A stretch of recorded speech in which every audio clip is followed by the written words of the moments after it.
আসসালামু আলাইকুম।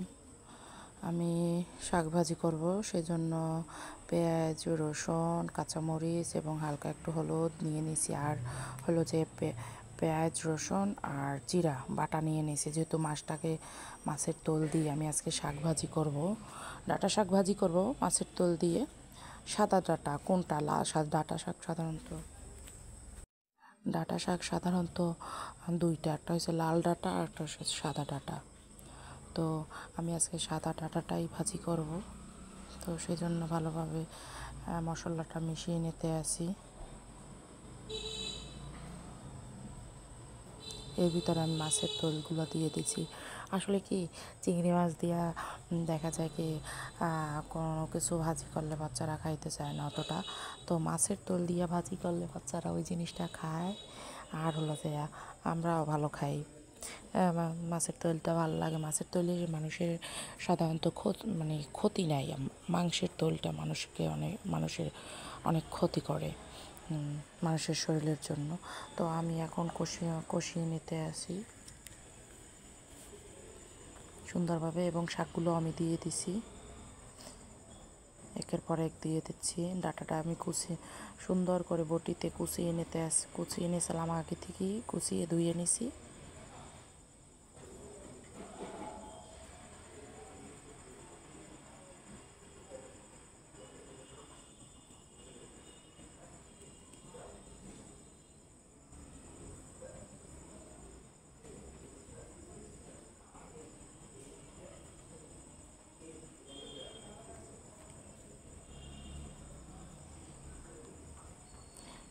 এরপর আমি ঢাকনা দিয়ে দেবো সেদ্ধ হওয়ার জন্য।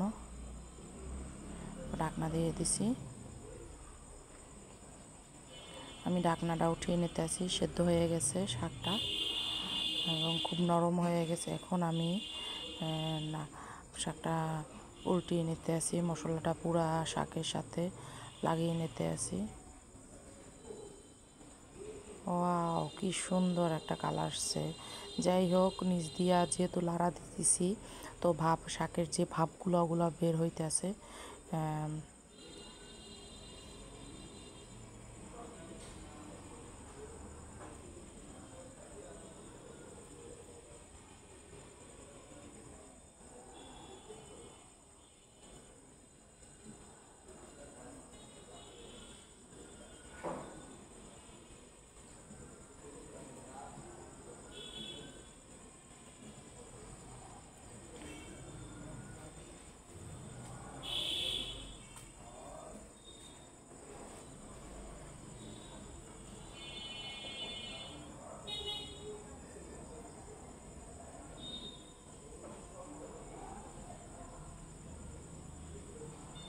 আবার আমি একটু ঢাকনা দিয়ে নিছি, যেহেতু ডাঁটা শাক একটু ভালোভাবে সেদ্ধ না করলে ভালো লাগবে না।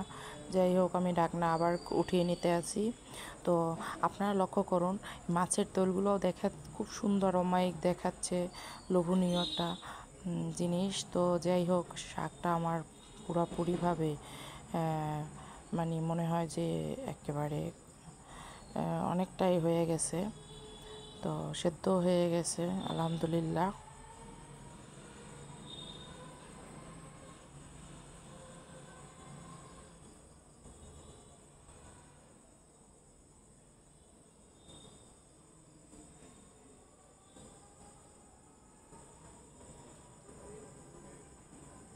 এখন একটু পানি আছে, পানিটা টানলেই আমার ডাঁটা শাকের রেসিপিটা হয়ে যাবে কমপ্লিটভাবে।